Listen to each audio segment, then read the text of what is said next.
जय श्री ओम नमः सिद्धेभ्य। ओम जय जय जय नमोस्तु नमोस्तु नमोस्तु। नमो अरिहंताणं नमो सिद्धाणं नमो ऐर्याणं नमो उज्जायाणं नमो लोये सव्यसाहुणम्। ओकारं बिन्दुसंयुक्तं नित्यं ध्यायन्ति योगिनः कामदं मोक्षदं चैव ओंकाराय नमो नमः। अविरल शब्द घनो विप्रक्षालित सकल भूतल मलकलंका मुनिभिरुपासित तीर्था सरस्वती हरतु नो दुरितान्। अज्ञानतिमिरान्धानां ज्ञानाञ्जन शलाकया चक्षुरुन्मिलितं येन तस्मै श्रीगुरुवे नमः। श्री परम गुरुवे नमः। परम्पराचार्य गुरुवे नमः।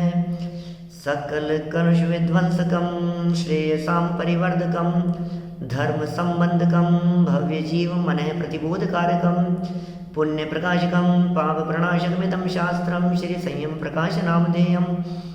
अस्य मूल ग्रंथकर्तारे श्री सर्वज्ञ देवास् तदुत्तर ग्रंथकर्तारे श्री गणधर देवा प्रतिगणधर देवास्तेषां वचनानुसारमासाद्य आचार्य श्री कुंदकुंदामनाय आचार्य सूर्य सागरेण विरचितं श्रोतारे सावधानतया शृण्वन्तु।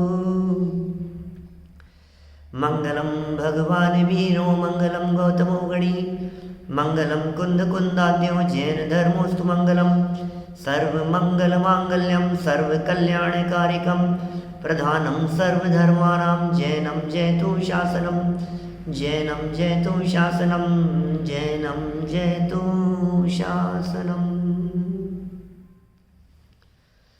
संयम प्रकाश नाम का यह ग्रंथ है आचार्य महाराज सूर्य सागर जी साहब द्वारा लिखी गई। यह सुंदर रचना है और श्रावकों के लिए एक एक बात कही जा रही है। छोटी छोटी सी बातें श्रावकों को सिखाई जा रही है। केसर और चंदन के संदर्भ में प्रकरण चल रहा था और महाराज साहब यह लिख रहे हैं, यह कह रहे हैं कि भैया जिस प्रतिमा के ऊपर केसर या चंदन लग गया हो वो प्रतिमा परिग्रह सहित हो जाती है और परिग्रह सहित प्रतिमा पूजनीय नहीं होती है। सीधी सी बात है। यदि परिग्रह सहित प्रतिमा भी पूजनीय मान लेंगे तो फिर एक कितनी बड़ी समस्या खड़ी हो जाएगी कि जब भगवान परिग्रह सहित हो सकते हैं, उनकी प्रतिमा परिग्रह सहित हो सकती है, तो मुनिराजों के परिग्रह मानने में क्या आपत्ति है। और यदि मुनिराजों को ही परिग्रह मान लेंगे तो फिर परिग्रह त्याग का उपदेश क्यों देंगे।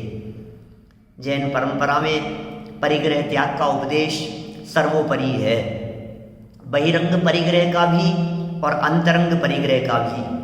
अंतरंग परिग्रह छूटता है तो बहिरंग परिग्रह भी छूटता है।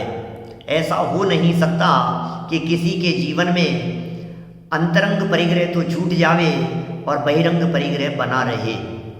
बहुत सारे तर्क दिए यहाँ, बहुत सारे प्रमाण प्रस्तुत किए, बहुत सारी गाथाओं को प्रस्तुत किया, एक के बाद एक के बाद एक के बाद एक स्टेप बाय स्टेप प्रमाण प्रस्तुत करते चले गए।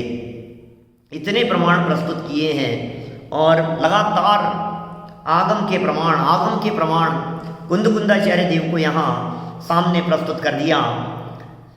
सूत्र पाहुड़ की 3 गाथाओं को यहाँ कल हमने आपके बीच में पढ़ा था। 17 नंबर, 18 नंबर और 19 नंबर की गाथा सूत्र पाहुड़। अष्ट पाहुड़ का एक पाहुड़ है। वास्तव में जो अष्ट पाहुड़ ग्रंथ है कुंदकुंदाचार्य देव का लिखा हुआ, ये मूल में 8 ग्रंथ हैं। 8 ग्रंथ।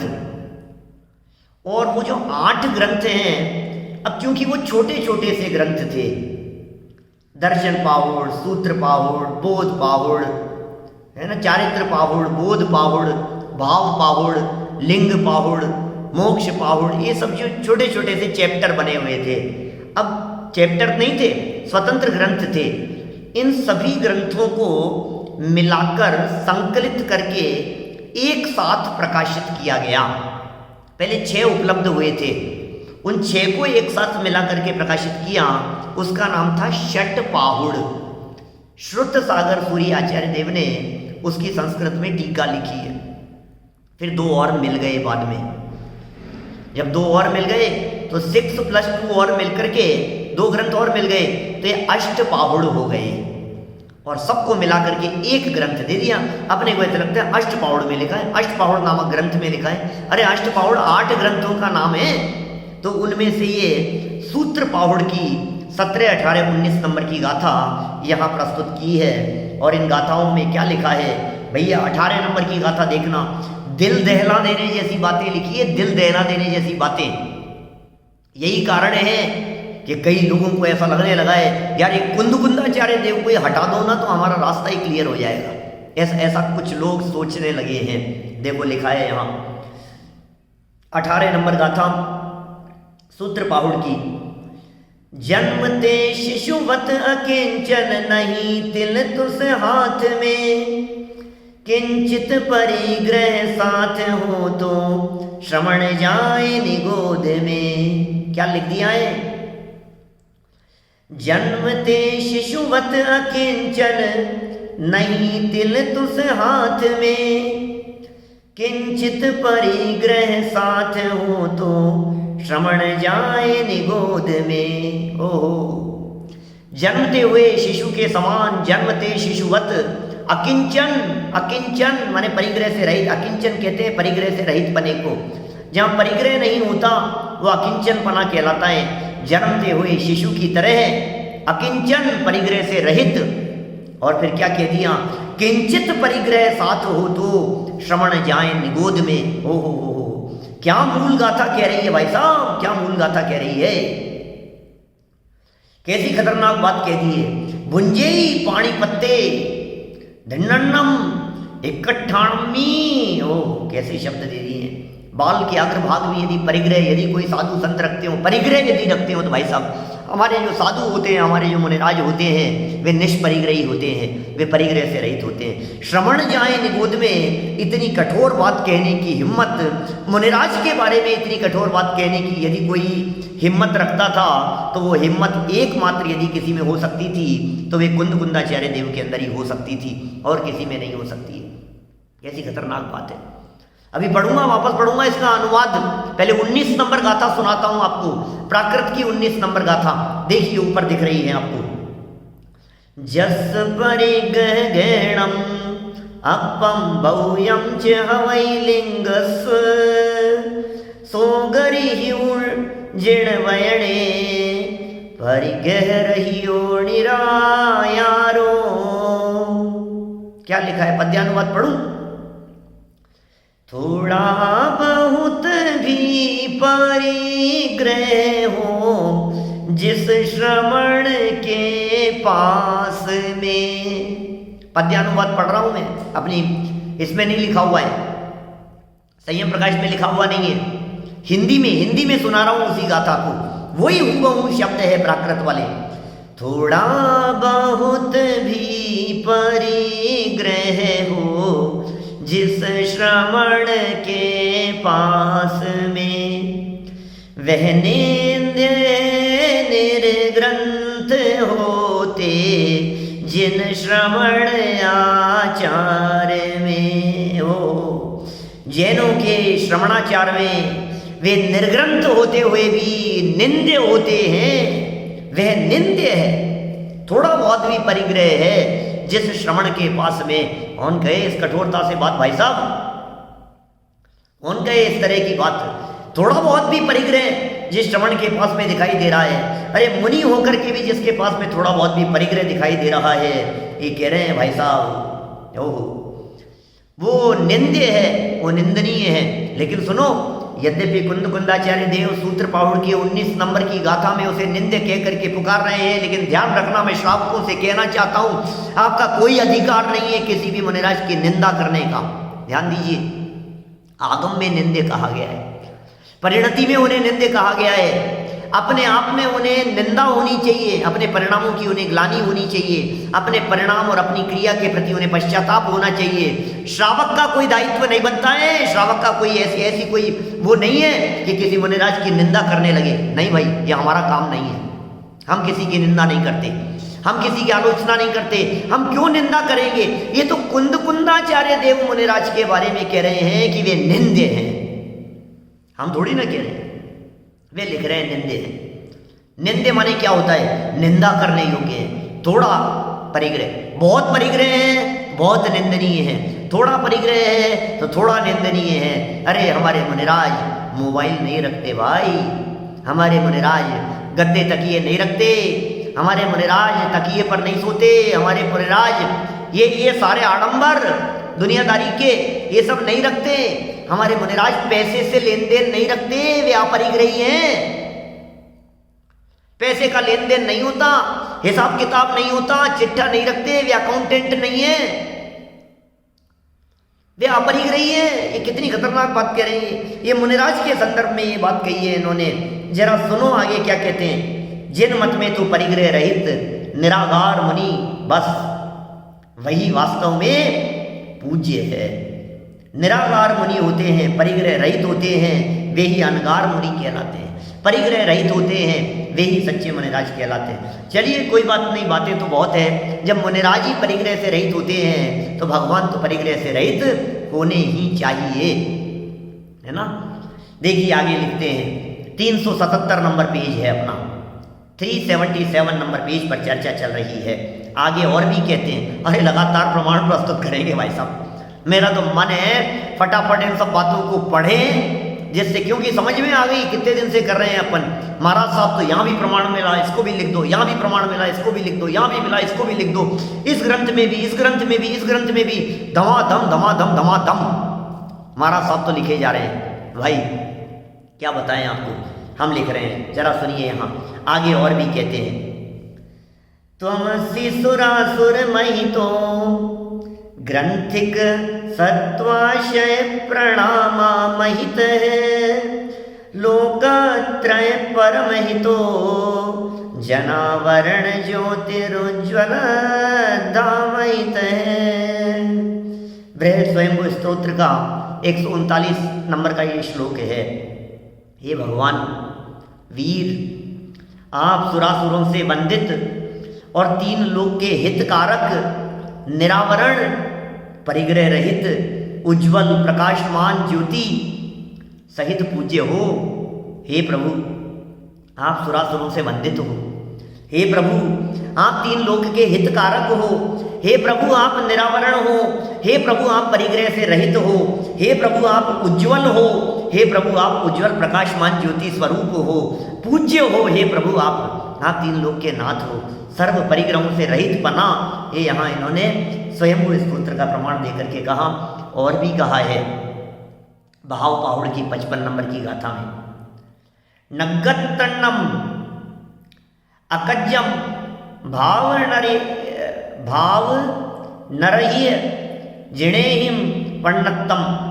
टीका, नग्नत्वम सर्वबाह्य परिग्रह रहितत्वम अकार्य सर्व कर्म क्षय लक्षणे मोक्ष कार्य रहितम, अतः सर्व परिग्रह रहितम ही स्फुटम मोक्ष मार्ग भवति इत्यर्थ है। देहादि संग रहियो। भाव पाहुड़ की ये गाथा 56 नंबर, उसका टीका लिखिए। फिर टीका, संगाणाम चेतना चेतन बहिरंग अंतरंग परिग्रहाणाम ते देहादि संगा निगंथाणि संगा। ओह, निम्माणासा अरायणे दोषा निम्मम निरहंकारा पत्वज्जा एरिसा भणिया। टीका में लिखा, सर्व परिग्रह रहिता निसंगा देहा सह पूज्या। फिर 50 नंबर गाथा बोध बाहुड़ की, निन्नेहा निल्लोहा निम्मोहा निव्यार निकलुसा निभय निरास भावा पवज्जा एरिसा भणिया। टीका में लिखा, निस्नेहा पुत्र कलत्र मित्रादि स्नेह रहिता अथवा तैलाद्यभ्य व्यंग तरंग रहिता और निस्नेहा हो तैलाद्य व्यंग रहिता, तैलादि अभ्यंगों से रहित जो हैं। और क्या कह रहे हैं, निस्नेहा निस्नेह जब यहाँ पर तेल के भी संसर्ग की मनाही की है, सोचो तो सही आप, तेल मालिश के संसर्ग की मनाही की है, क्या लिख रहे हैं महाराज? तेल मालिश कर सकते हैं कि नहीं? बोलो, लगाएं कि नहीं लगाएं? खोलो जड़ा अष्टपाहुड़। अष्टपाहुड़ का चौथा पाहुड़ है जिसका नाम है बोध पाहुड़। बोध पाहुड़ की 50 नंबर की गाथा, 49 नंबर गाथा, 50 नंबर गाथा प्रस्तुत करके कह रहे हैं भैया, जब यहाँ पर तेल के भी संसर्ग की मनाही की है तो कारण पाकर किस प्रकार केसर लगाई जावे? बताओ। तेल के संसर्ग की मनाही है, विशेष परिस्थितियों के अंदर कहीं कहीं थोड़ा सा किंचित दूषण लगते हुए तेल आदि के संदर्भ में कुछ बातें कही है मूलाचार आदि में, लेकिन यहां तो कह रहे हैं भैया जबरदस्ती मालिश थोड़ी ना करनी है, कोई चमकाना थोड़ी ना अपने बदन को, इसलिए थोड़ी ना। तो फिर हमें तो इतना सा बतला दो कि फिर किस कारण से किस प्रकार केसर लगाई जावे।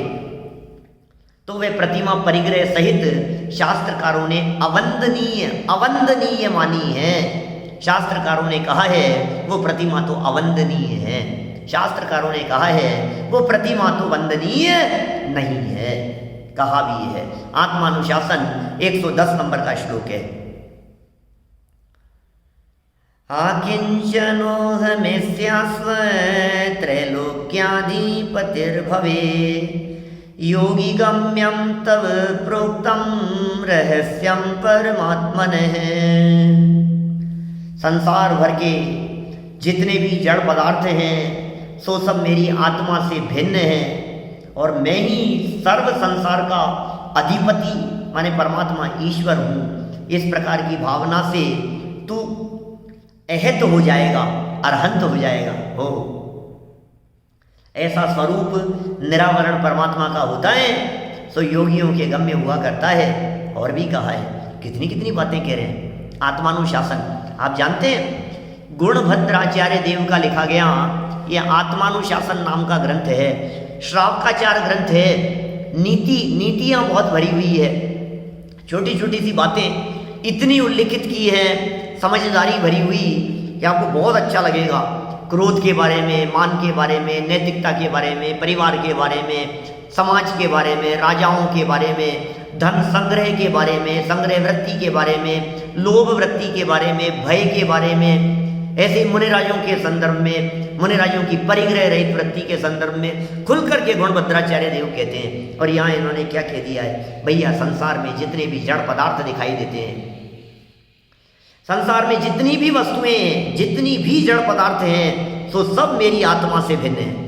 सारे पदार्थ मेरी आत्मा से भिन्न है और मैं सर्व संसार का अधिपति परमात्मा ईश्वर हूँ। मैं ईश्वर कब हूँ? जब जगत के सारे पदार्थ मुझसे भिन्न हैं। दुनिया के सारे पदार्थ जब मेरे से भिन्न हो जाते हैं तो मैं परमात्मा बनता हूँ। हमने बताया था आपको, परमात्मा बनने की तो विधि यही है, परमात्मा बनने का तो रास्ता यही है, परमात्मा बनने की तो प्रक्रिया यही होती है। छोड़ते चले जाओ, छोड़ते चले जाओ, छोड़ते चले जाओ, विकृतियों को छोड़ते चले जाओ और सुकृतियों को ग्रहण करते चले जाओ। सम्यक दर्शन ज्ञान चारित्र को प्रकट करो, प्राप्त करो और मिथ्या दर्शन, मिथ्या ज्ञान और मिथ्या चारित्र का त्याग करो, परित्याग करो।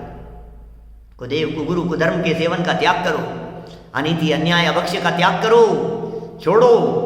बाहर से वस्त्र और अंदरंग से द्रव्य कर्म और फिर उसके अंदर भीतर उतर करके भाव कर्म। बाहर से वस्त्र उतर गए और अंदर से वस्त्र के प्रति ममत्व भाव टूट गया, वस्त्र के प्रति मोह परिणाम नहीं रहा। ये दोनों तरह के त्याग होते हैं।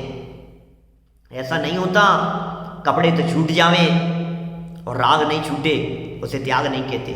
ऐसा नहीं होता कि राग तो छूट जावे और कपड़े बने रहे, ऐसा नहीं होता है, ऐसा नहीं है।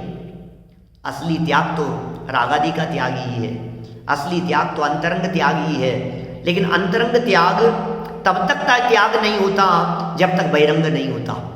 इसलिए बाह्य तरोपाधि समग्रते हम कार्य शुद्धि द्रव्य का स्वभाव, बाह्य और अंतरंग दोनों प्रकार की बातें एक साथ होनी चाहिए। ऐसा समंत भद्राचार्य देव का वचन है। जहाँ तक बातें कहे भाई साहब, आत्मानुशासन के अंदर कह रहे हैं, गुणभद्राचार्य देव ये बात कह रहे हैं। जरा देखिए और क्या लिखते हैं, आगे देखिए और भी कहा है।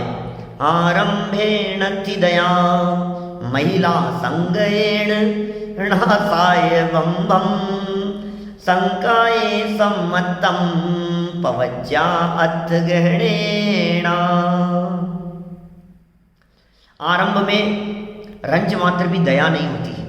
आरंभ करते हैं ना, यदि कोई साधु होकर के यदि कोई आरंभ रखते हो, मान लीजिए किसी प्रकार का आरंभ होता हो, तो बोले दया नहीं हो सकती यदि आप आरंभ रखते हैं तो। न स्त्रियों के संबंध से राग का छूटना होता है। स्त्रियों से संबंध है, स्त्रियों से संबंध है, राग बढ़ाने वाली चेष्टा है। यदि आप संबंध रखेंगे तो राग हुए बिना नहीं रहेगा। संबंध मात्र का निषेध कर रहे हैं। श्रावकों में शिष्य गण में नेह रखते श्रवण जो हीन विनयाचार से वे श्रवण नहीं प्रियंच। राग करते नारियों से दूसरों को दोष दें, सद्ज्ञान दर्शन रहित हैं वे श्रवण नहीं प्रियंच। कहाँ कहाँ तक बातें कही है, सब अष्टपावड़ की बातें हैं। राग करते नारियों से, स्त्रियों से, नारियों से संसर्ग, इस पर 7 हाथ दूर रहने का विधान है। आठचर्या के काल को छोड़ करके स्त्रियों का। मुनिराज से स्त्रियां 7 हाथ दूरी बना करके रखें, 7 हाथ डिस्टेंस बना करके रखें। नजदीक तो जावे ही नहीं। अरे टच करना और छूना, क्या बात कर रहे हो आप मुनिराज? ब्रह्मचर्य महाव्रत के धनी, उन्हें कोई स्त्री स्पर्श कर लेवे, कैसे हो सकता है? स्त्री कैसे स्पर्श कर सकती है? वे स्त्री को स्पर्श कैसे कर सकते हैं? वे किसी स्त्री का हाथ कैसे पकड़ सकते हैं? फिर विकृतियां होती है, फिर घटनाएं घटती है। सावधान रहिए भाई साहब, सावधान रहिए। दुर्घटना से देर भली कहा जाता है। दुर्घटना होने की संभावना जहां दिखाई देती हो, दूर से हाथ छोड़ लीजिए, दूर हो जाइए, आप हट जाइए। नहीं, किसी तरह की कोई दुर्घटना नहीं हो सकती है। जरा देखिए क्या लिख रहे हैं। स्त्रियों के संबंध से राग का छूटना होता है। इस कारण राग द्वेष से मुक्त निरावरण बिना वेशभूषा ही दीक्षावली प्राणी मोक्ष को प्राप्त करता है। ओह, राग द्वेष से मुक्त निरावरण वेशभूषा, राग द्वेष से मुक्त निरावरण वेशभूषा, पॉइंट टू बी नोटेड। क्या गजब बात कह रहे हैं। राग द्वेष से मुक्त भी होना चाहिए और निरावरण वाली वेशभूषा भी होनी चाहिए। जिस वेशभूषा में, अरे वेशभूषा क्या होती है? नहीं बाहर में कोई आडंबर तन के ऊपर, ऐसी वेशभूषा, ऐसी दीक्षावली ये मोक्ष को प्राप्त करता है। जिन मत में जिस प्रतिमा में बाह्य और अभ्यंतर दोनों प्रकार के परिग्रह में से कोई भी परिग्रह न पाया जावे, क्या कहा? जिस प्रतिमा में बाह्य और अभ्यंतर दोनों प्रकार के परिग्रह में से कोई भी न पाया जावे, वह ही प्रतिमा पूज्य है, वही प्रतिमा पूज्य है। यदि परिग्रह सहित भी पूज्य होती तो मुनिव्रत धारण करने की क्या आवश्यकता थी?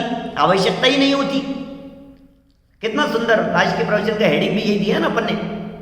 यदि परिग्रह सहित भी वे पूज्य हो जाते, यदि परिग्रह सहित की भी पूजा होती, यदि परिग्रह सहित की भी स्वीकृति होती, तो फिर मुनिव्रत धारण करने की आवश्यकता ही न होती। और भी कहा है, सहज परम काय है, त्यजत मल कलंको धोत संसार पंक है, विगत जनन दोष है। सिद्धांत सार संग्रह का पृष्ठ 167 का संख देवाष्टक का ये प्रकरण है। जिसकी जन्मते बालक जैसी काय है। ओहो मुनिराज, जन्मते बालक जैसी गाय होती है। बालक के हाथ में क्या होता है? जन्मते शिशु के हाथ में ऐसे मुनिराज होते हैं। अकिंचन, निष्परिग्रही, निश्चल, निर्विकारी, वीतरागी, ऐसी अद्भुत छवि होती है हमारे मुनिराज की, जिन्होंने संसार रूपी वेशभूषा आभरणों को छोड़ दिया है और जिन्होंने संसार रूपी भावनाओं को धो डाला है। क्या बात करें, कैसी कैसी गजब की बात कह रहे हैं।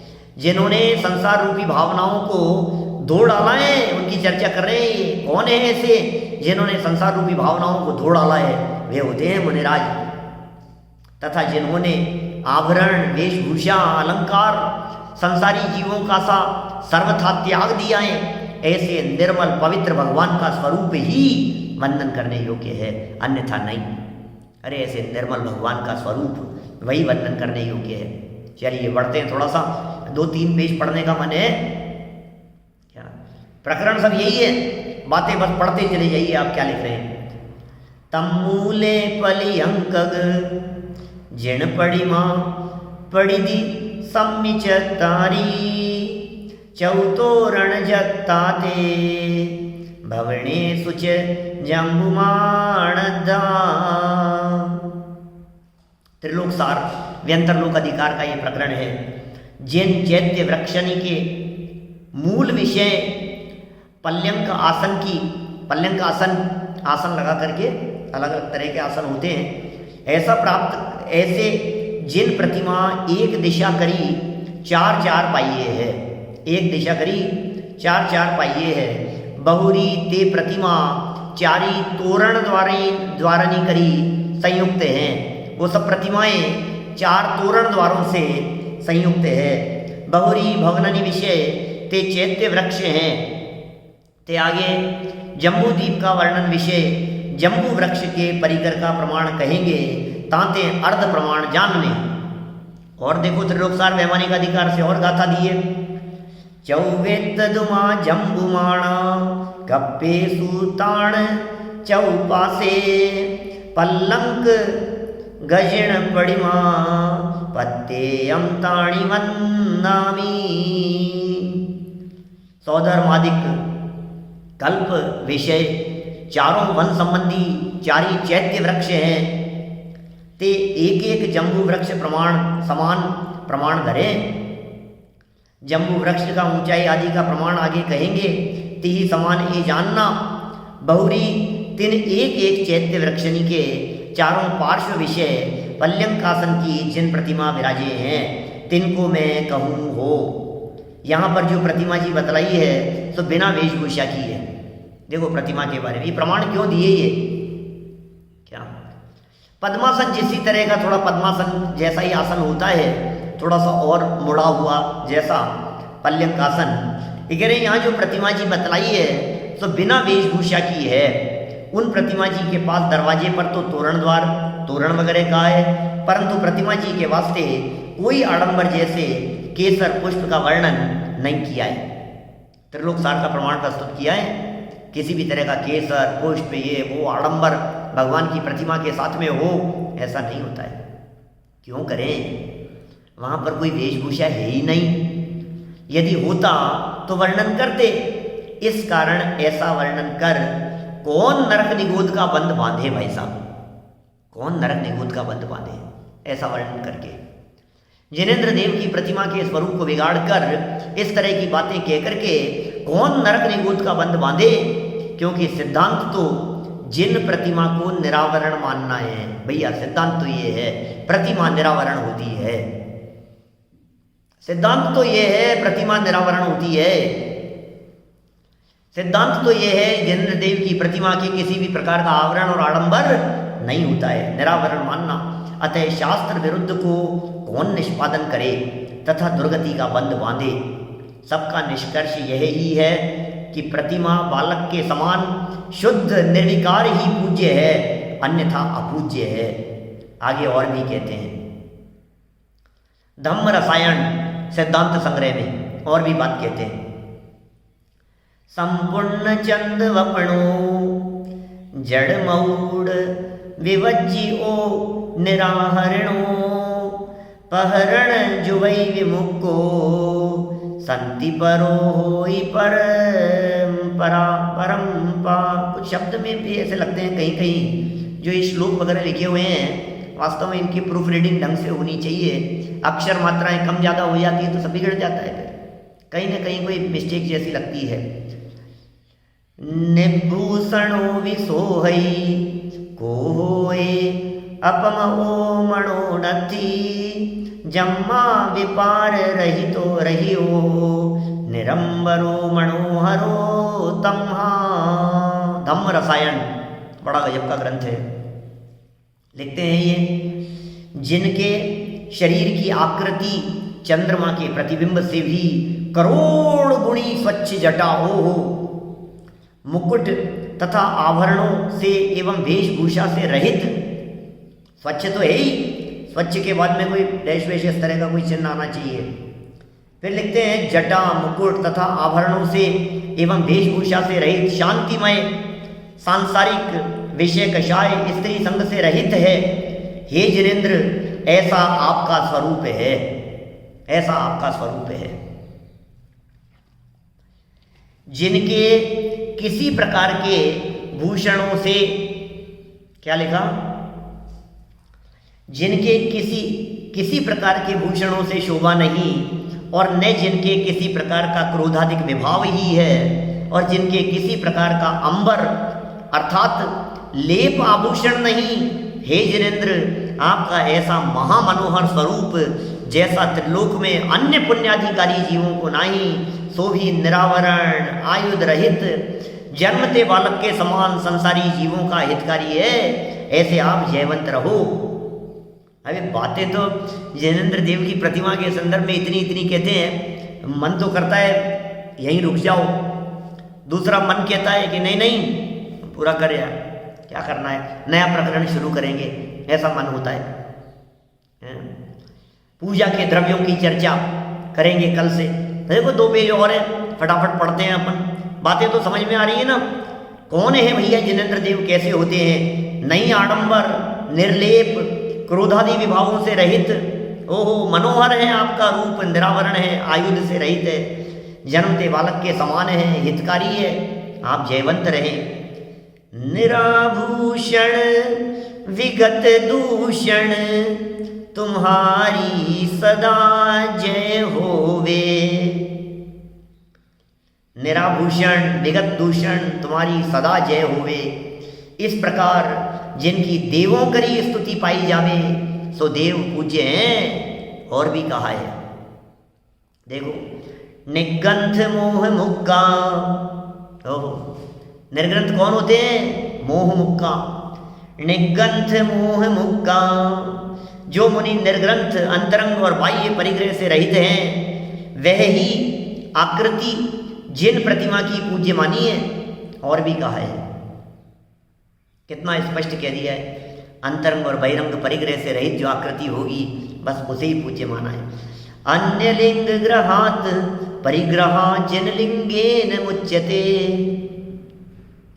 अन्य दर्शनों में जितने भी पूज्यता के स्थान हैं, सो सब ही परिग्रह धारण करने वाले होते हैं, वो सब परिग्रह धारण करने वाले होते हैं।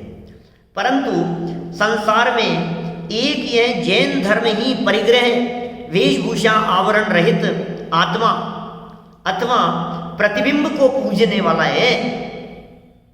मतलब क्या कह रहे हैं? दुनिया में जितने भी पूज्य स्थान है ना, जरा देखो, जगत के देव सब देखे, कोई रागी कोई द्वेषी,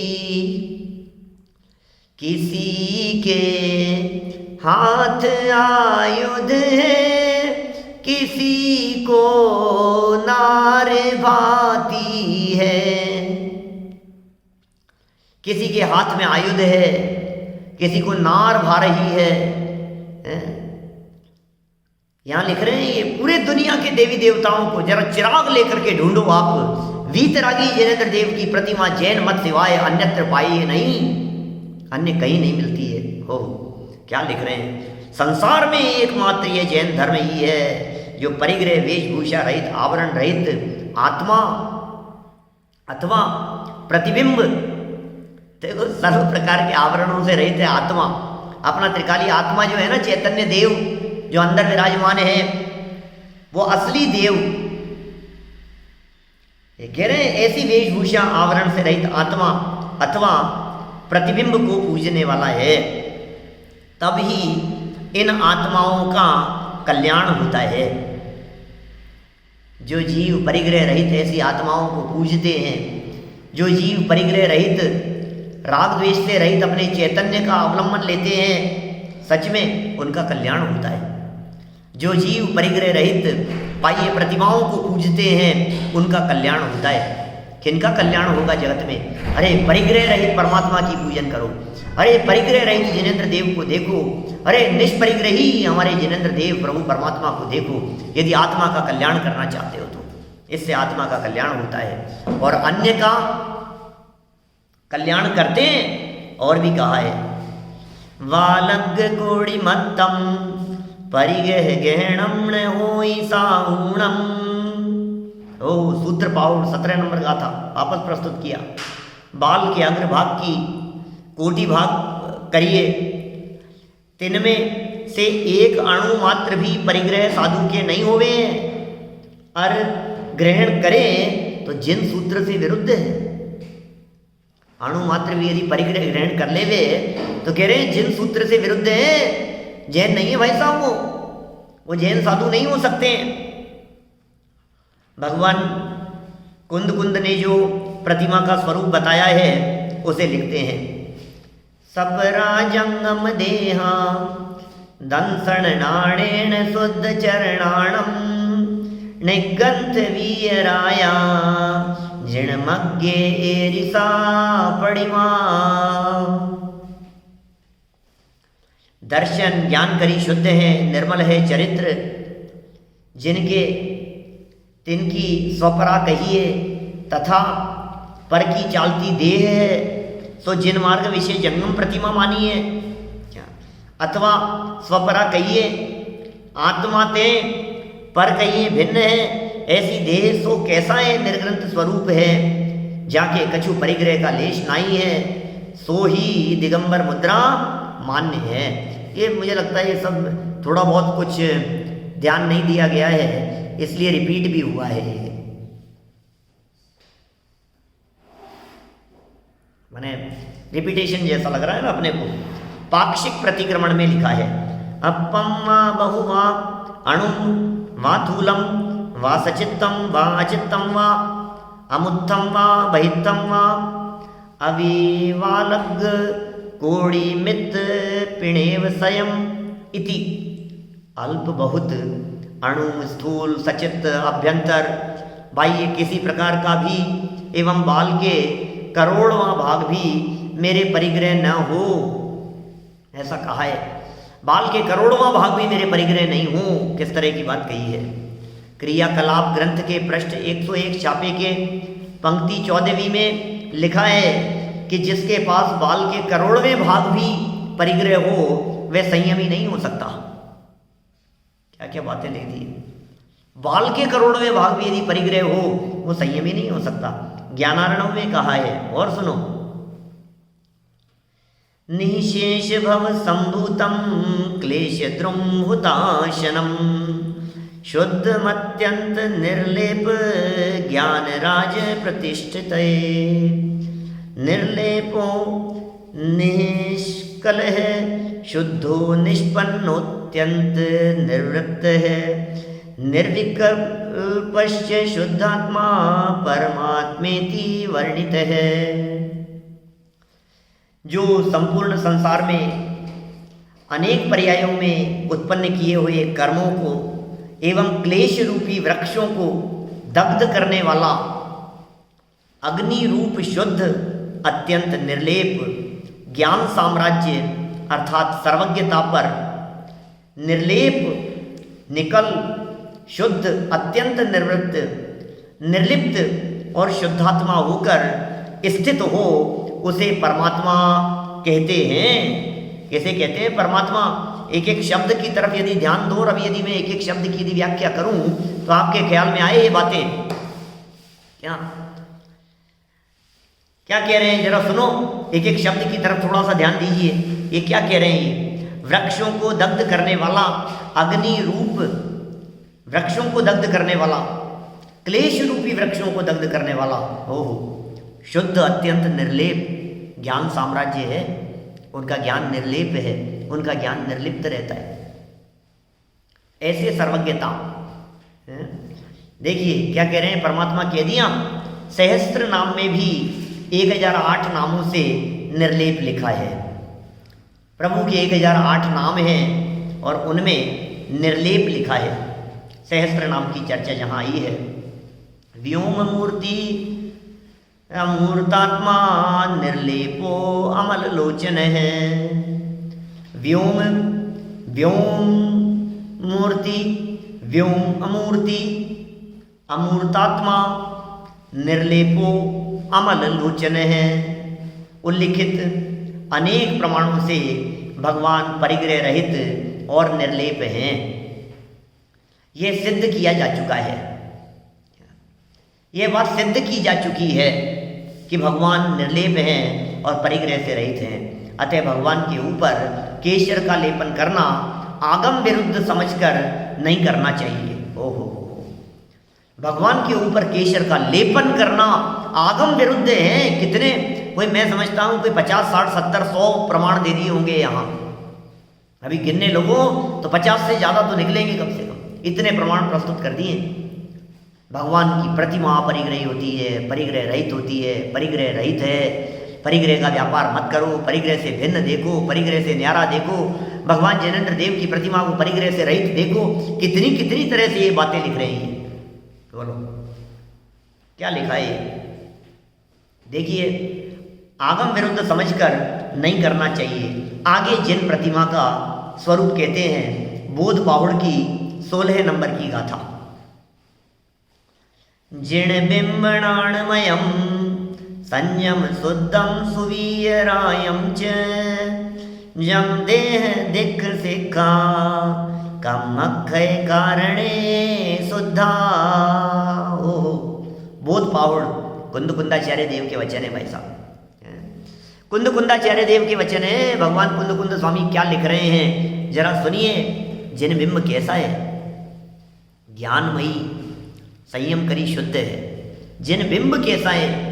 ज्ञानमयी और संयम, ज्ञान से युक्त है, संयम से युक्त है, इससे जो शुद्ध है और अतिशय कर, वीतराग तथा कर्म क्षय का कारण शुद्ध, जिनमत में बालक तुल्य दीक्षा शिक्षा हुए हैं। ये सच में ऐसा कह रहे हैं।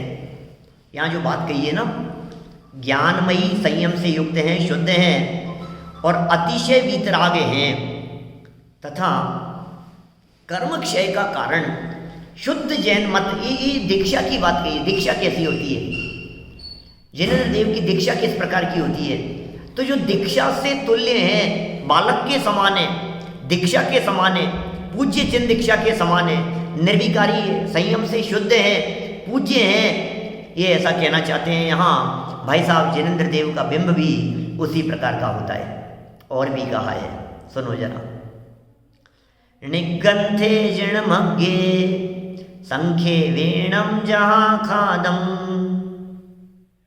जिन प्रतिमा निर्ग्रंथ रूप हुए हैं, जामे बाह्य और अभ्यंतर लेश मात्र परिग्रह नाई, सोई पूज्य हुए है।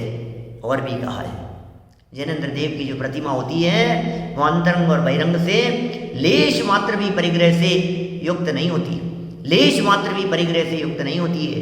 जैनेन्द्र देव की प्रतिमा वही पूज्य होती है। और सुनो, और भी कहा है। जय जाय रूव सरिसो तिल तु समेतम न गिह देहथेसु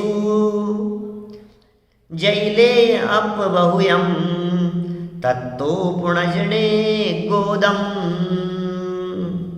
काफ़ी मतलब ध्यान नहीं रखने की वजह से, क्योंकि महाराज साहब तो लिख करके चले गए, वे तो लिखते चले गए थे क्या, लेकिन बाद में जब ये प्रकाशित हुआ तो ध्यान नहीं दिया गया। ये सब गाथाएं, बहुत सारी चीज़ें रिपीट पहले लिख दी है। यही गाथा अभी तो पढ़ी थी अपन ने थोड़ी देर पहले, 18 नंबर की गाथा सूत्र पाउड़ की, उसे यहाँ दोबारा प्रस्तुत कर दिया है। लेकिन अर्थ नहीं था वहाँ भावार्थ लिखा हुआ था, यहाँ अर्थ लिख रहे हैं। वहाँ भाव लिखा था। मुनि का स्वरूप होवे है सो यथाजात रूप होए। जयचंद जी छाबड़ा साहब का भावार्थ लगता है। मुनि का स्वरूप होए है तो यथाजात रूप होए। जैसे जन्मता बालक नग्न रूप होए है, तैसा मुनि का स्वरूप दिगंबर मुद्रा का धारक नग्न रूप होए है। मुनि का स्वरूप भी दिगंबर मुद्रा का धारक होता है, नग्न रूप होए है। अपने हस्त के विषय तिल तुष मात्र भी परिग्रह कुछ ग्रहण नहीं करें अपने हाथ में, तिल के तुस मात्र भी परिग्रह को ग्रहण नहीं करें। कदाचित कोई मुनि अल्प व बहुत परिग्रहण करे, कदाचित कोई मुनि अल्प व बहुत ग्रहण करे तो ग्रहण करने का फल से वह मुनि, कौन लिख रहा है ये बातें कौन लिख रहा है? ये बातें किसने लिखी है? कुंदकुंदाचार्य देव ने। कोटेशन किसने दिया है? महाराज साहब सूर्य सागर जी साहब ने। संजीव गोदा का क्या है इसमें? कुछ भी नहीं है। संजीव जी ने क्या किया? बोले कुछ नहीं है, पढ़ करके सुना रहे हैं, पढ़ करके सुना रहे हैं। इसमें कुंदकुंदाचार्य देव का लिखा हुआ 2000 साल पहले का लिखा हुआ सन 1950 के आसपास लिखा गया ये ग्रंथ। आचार्य महाराज सूर्य सागर जी साहब ये कह रहे हैं कि भैया इसके ग्रहण करने के फल से वह मुनि निगोद का पात्र होवे, वह मुनि निगोद का पात्र होवे, यानी उस पाप से निगोद में जावे। हे भगवान, हे कुंदकुंदाचार्य देवी कह सकते हैं, हे भगवान, इस प्रकार की चर्चाएं ये सूर्य सागर जी महाराज जी लिख सकते हैं।